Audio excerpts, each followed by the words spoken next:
This episode is brought to you by Google Gemini. With the Gemini app, you can talk live and have a real-time conversation with an AI assistant. It's great for all kinds of things, like if you want to practice for an upcoming interview, ask for advice on things to do in a new city, or brainstorm creative ideas. And by the way, this script was actually read by Gemini.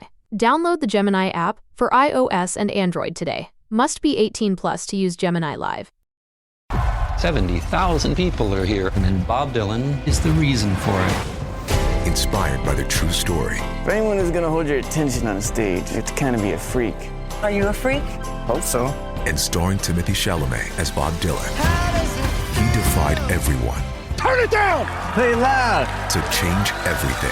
Make some noise, BD. Timothée Chalamet, Edward Norton, Elle Fanning, Monica Barbaro. A complete unknown. Only in theaters Christmas Day. Rated R. Under 17, not admitted without parent. 1, 2, 3, 4.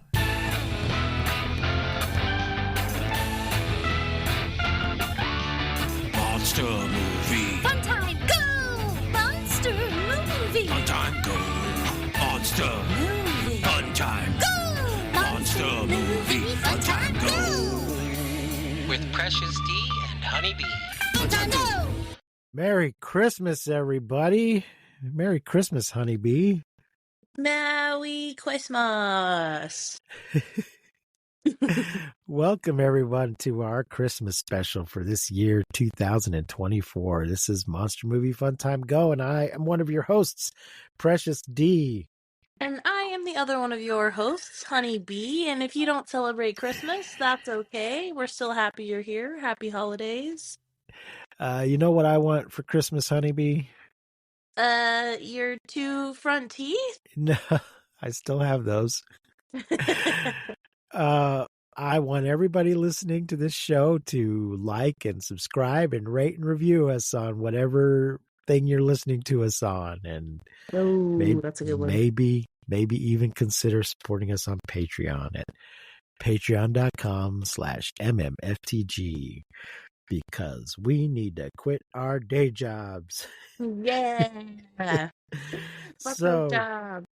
for Christmas this year, we're taking a look at a movie called There's Something in the Barn, which came out last year.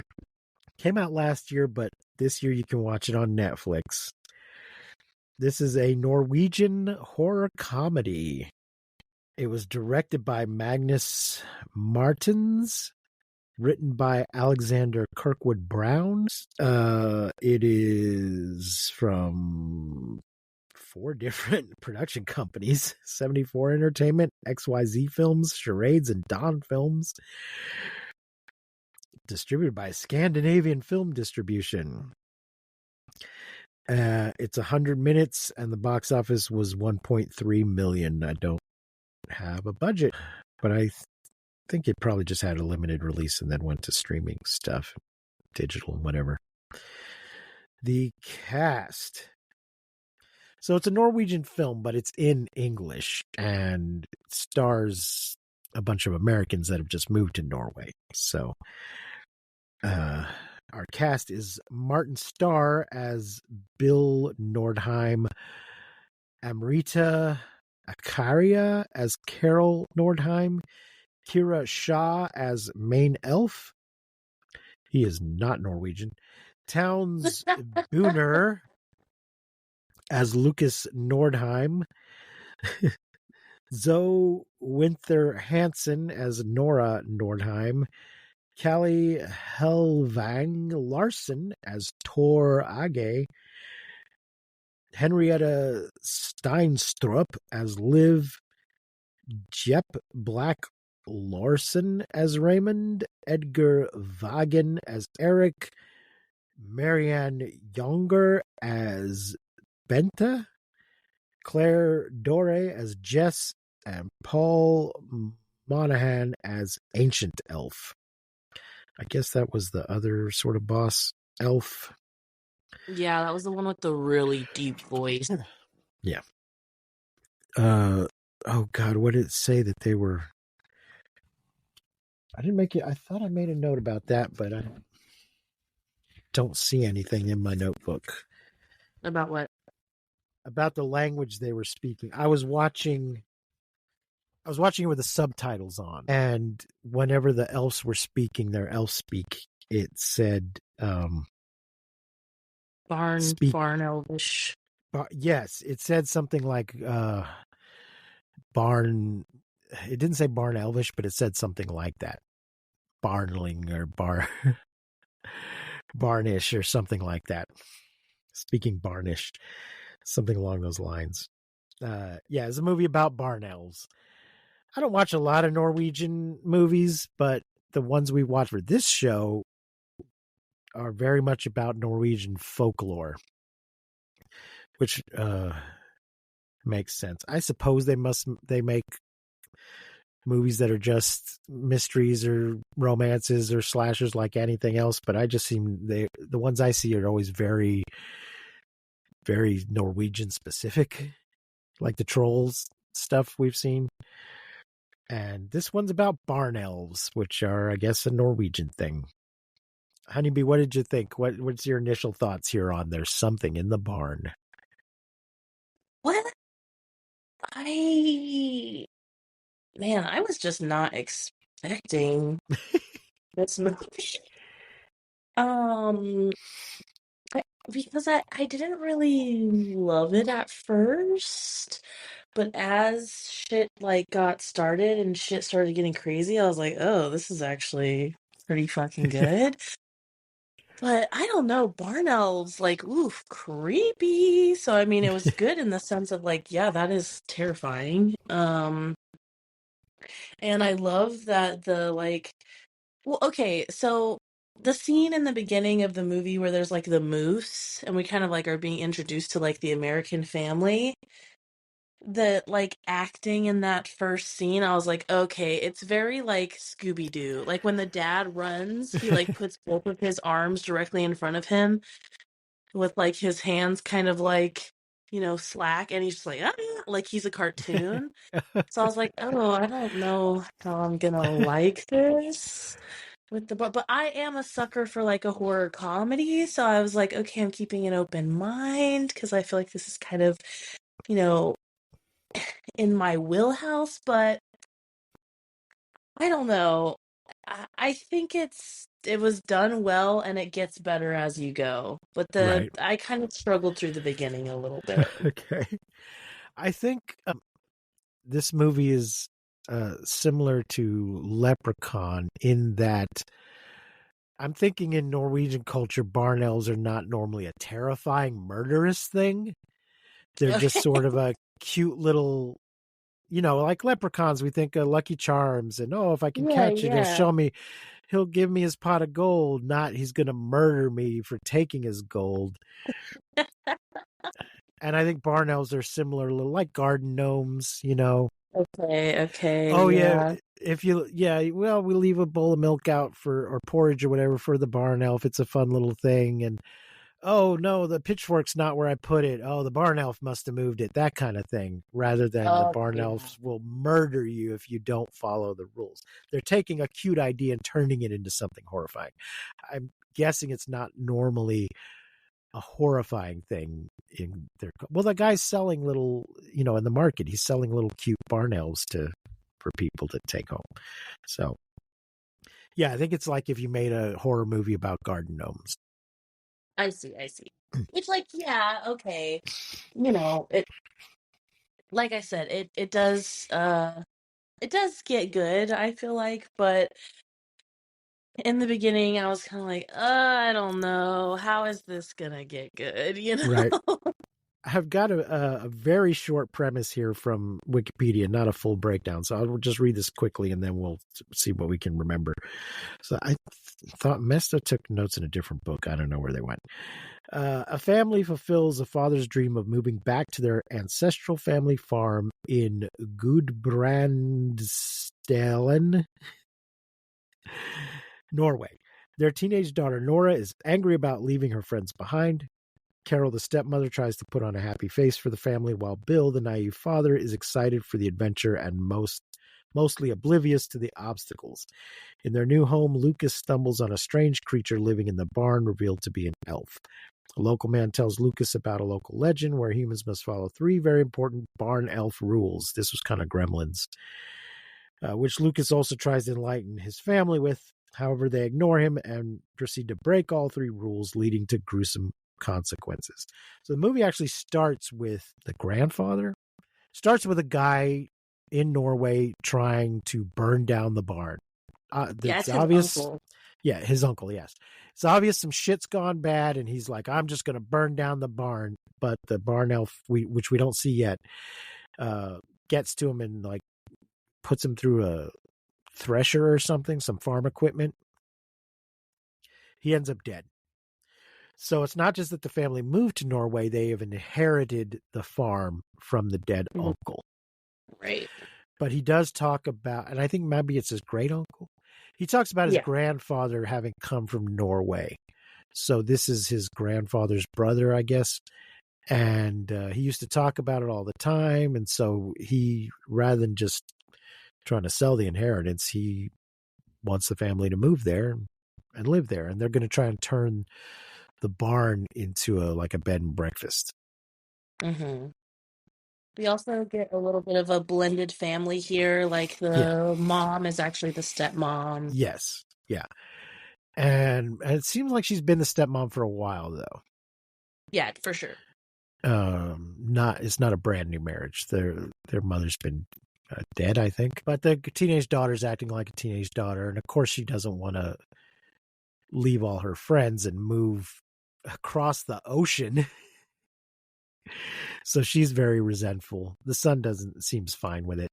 I liked was she the police chief, sheriff, the only police officer within the sheriff. miles? I loved her. Oh my god, she is hilarious. So they see a moose on the road, and they like dummies try to interact with it, and then the sheriff comes along on her little snowmobile and gives him some advice about not messing with the moose. She's in her car, her cop car in this scene. Oh, she's in the car first? Yeah. She does change to the snowmobile. Yeah. So they keep encountering her because they keep the barn elf's doing shit, but they don't realize it's barn. Well, so they walk around the town. They get to the house, then they go over the next day and walk around the town, see what's going on. And the little boy meets this guy that's selling little barn elves. They're like garden gnomes. He's selling little statues of barn elves, and he tells them about it. And I think the kid's already gotten a glimpse of the thing. But I got a glimpse of his glowing red eyes in the distance. Yeah. They actually very early on they say the title. There's something in the barn. The kid actually says the title of the movie, and then I was surprised at how quickly we see the elves full on. I thought they were going to be. This was one of my notes. Was wait, okay, so this little boy goes to town. They're in this museum type situation. It's not in a building, but the guy tells him about the barn elves, and then the kid just goes to his barn and just says, "There you are." I was just what? That was very easy. Yeah. I was trying to look it up. Nissa is the Norwegian term for the barn elf. They also go by a couple of different names. Tomtenissa and Tontu. Oh, that's Finnish. Nissa is Danish. Tomte is Danish and Norwegian. Tomte is Swedish. Because, at some point, the sheriff is like, you mean a Nissa? Is that what you're talking about? Those aren't real. But in English, they call it an elf or a gnome. Christmas Nissa often bears resemblance to the garden gnome. So there you go. I will say, I didn't love in the beginning of the movie, when we first see the elf, the noises that he made and the way he ate the cookie. Because I'm a very in Krampus we have all these little scary things, and they make little noises, and it's chittering. Love that. But this grunty I didn't really care for it. Okay. Yeah, he doesn't speak English. He speaks Barnish or Nissa or Barnissa, or I can't remember what they said. So what were the rules? Doesn't like loud noises, No change, no no bright changing things. lights. Bright lights, yeah, that was it. Doesn't want changing things. So when they announced that they're going to turn the barn into a bed and breakfast, he's like, "Oh shit, that's going to all kinds of changes. That's going to piss off the barn elf." They also invite the whole town to a party because the people are very standoffish, and the father remembers something his grandfather told him about the Norwegians, that if they're basically hard nut to crack, but once you do, you'll have a friend for life. Turns Yeah, out all you got to do is they have a heart covered in ice, but once yes, you melt it, you have a friend for life.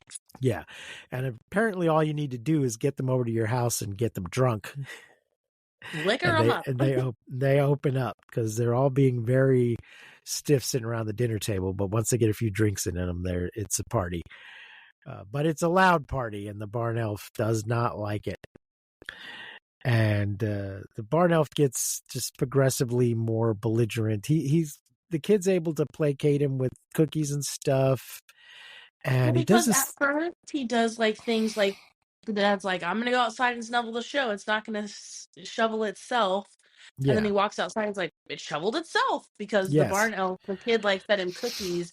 So now he's like doing things for the right. family. Yeah, which is similar to like the elves making shoes for the shoemaker kind of thing. That if you're nice to the fairy creatures, they'll help you. But if you're not, they'll kill the livestock or curdle the milk or set the house on fire or God knows what.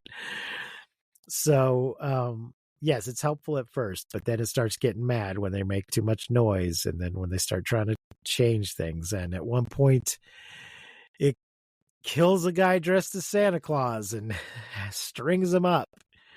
Which is when things start getting good. Yeah. And then I can't remember what they did that really pissed him off, but he Well, first basically, they put up like decorations that are like really bright, and when you step in front of the Santa, it's like, ho ho ho, yeah, Merry Christmas.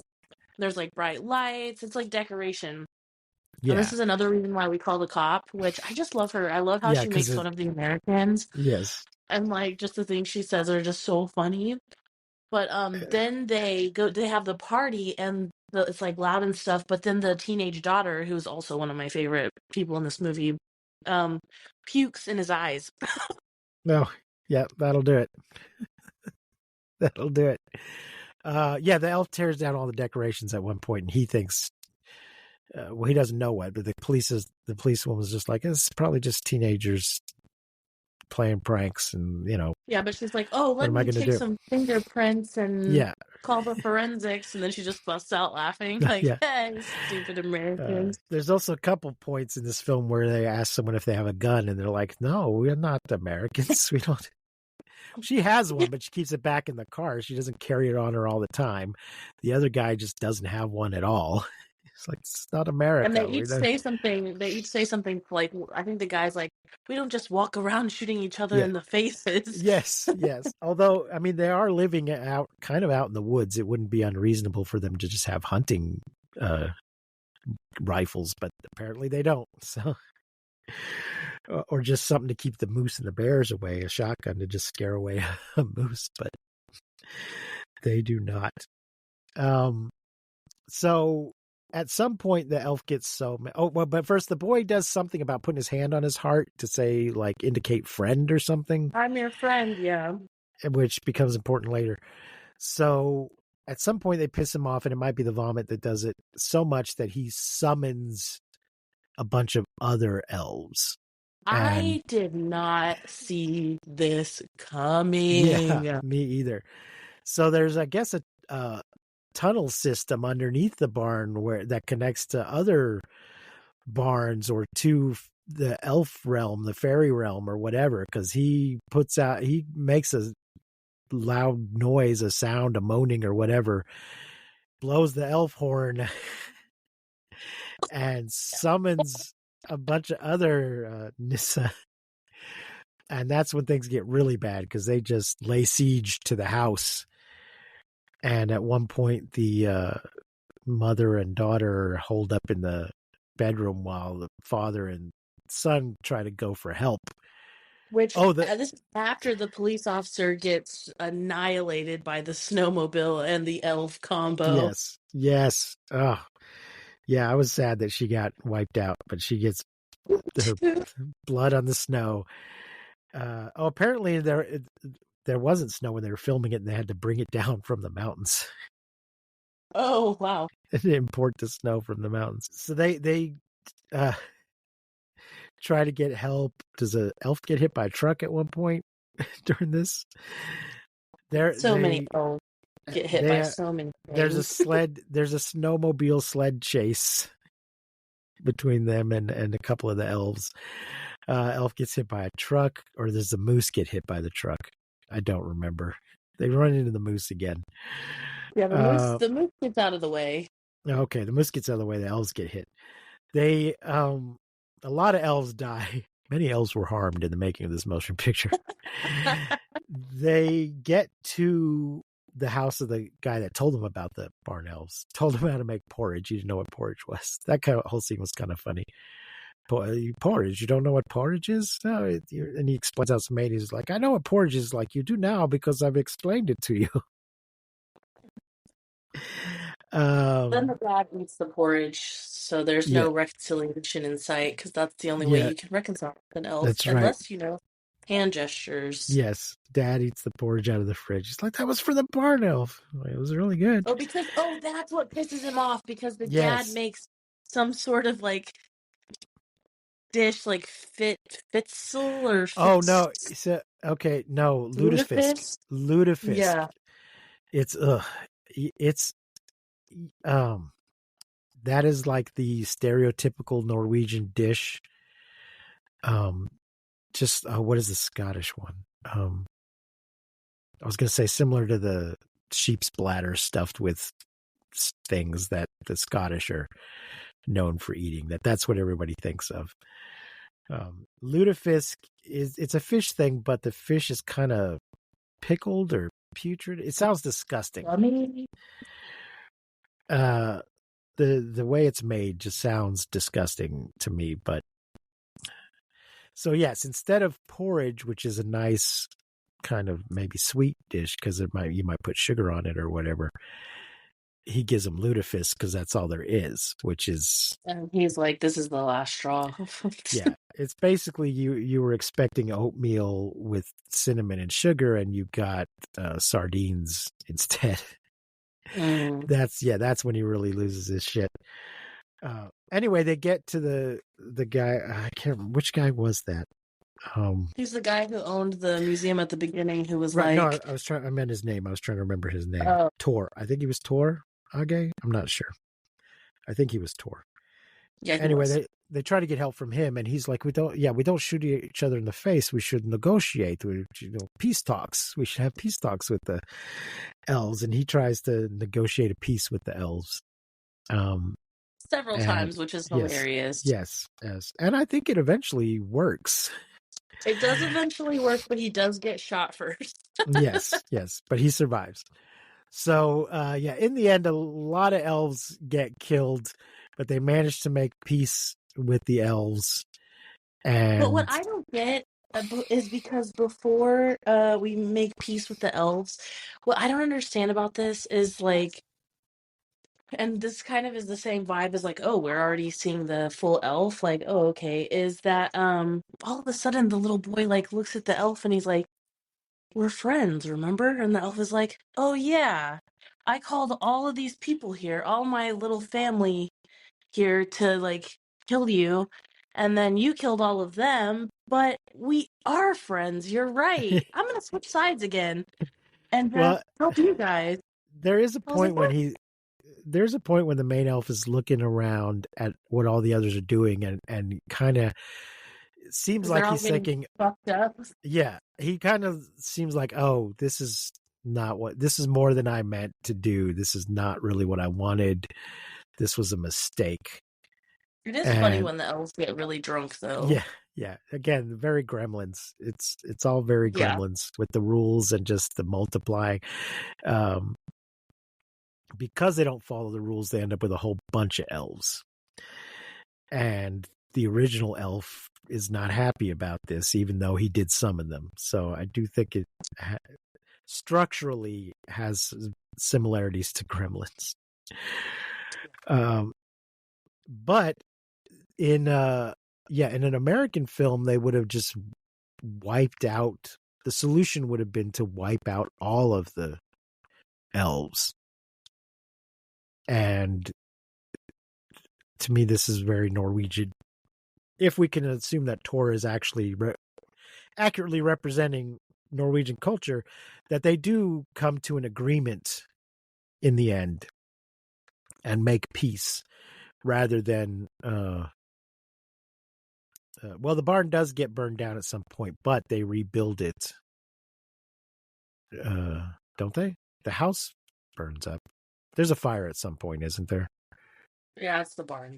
Yeah, the barn burns up, but I think they decide they're going to rebuild it and be at peace with the elves.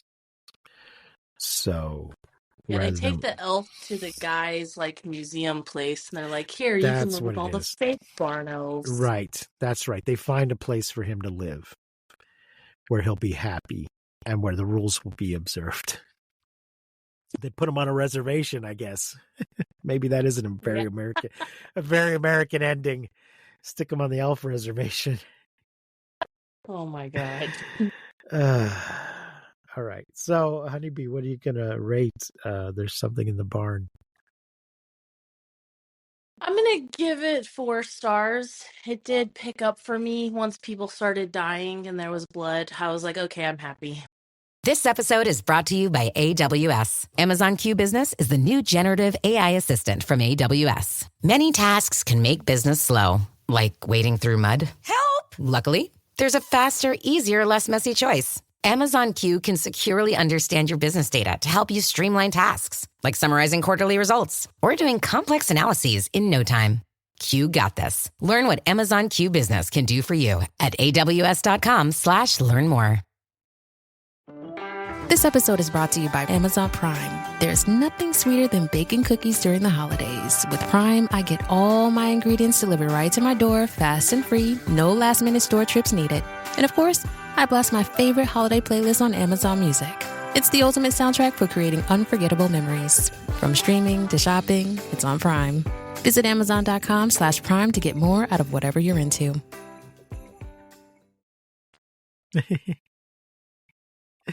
Yeah, it's a little slow going, but I think even the early parts, there was some amusing things in it. Yeah, I enjoyed everybody's performances. I think the slow going also is just like, it kind of sets the beginning of the movie sets this tone of like it's going to be so cheesy and corny, and I don't know if it's going to be like actual horror comedy or if it's just going to be this like, when you expect a rated R movie, but you're getting like PG-13 and you're like kind of bummed about it. It turns out it gets better. So I did think I remember seeing a preview for this last year and thinking, oh, I kind of want to see that, but it wasn't streaming. I was going to have to pay for it. I was like, I'll wait. But I don't remember the preview making it look like such a comedy. I thought it was going to be a little more sinister and not so much a family comedy. I mean, that's how it seemed because its focuses so much on the young kid. I thought, I'm maybe about to watch a Nickelodeon movie here or something, but then it got very bloody. I mean, it starts off pretty bloody. And then it calms down for a while. But then it got very bloody later on. So I'm going to give it 4 stars as well. Nice. So, there you go, folks. Like I said, it's on Netflix. If you have something, if this episode's coming out on Christmas. So if you're winding down and want a Christmas movie to watch in the afternoon and you've already watched all the Hallmark and Lifetime Christmas movies and want something with a little more edge to it, and you've already watched Gremlins and Die Hard, and consider checking out There's Something in the Barn. thank you so much for joining us. I hope everybody has a safe and happy holiday and a happy new year. Merry Christmas, Honeybee. Merry Christmas. And God bless us, everyone. So that's going to wrap it up for our holiday episode this year. Until next time, I have been Precious D. And I've been Honeybee. Remember to keep calm and take shelter in basements. And please don't misuse science. We won't see you, but you will hear us next time on Monster Movie Fun Time Go. You've been listening to Monster Movie Fun Time Go. If you enjoyed the show, please consider rating and reviewing us on your podcasting platform of choice. You can leave us a message and find links to all our things at mmftg.com.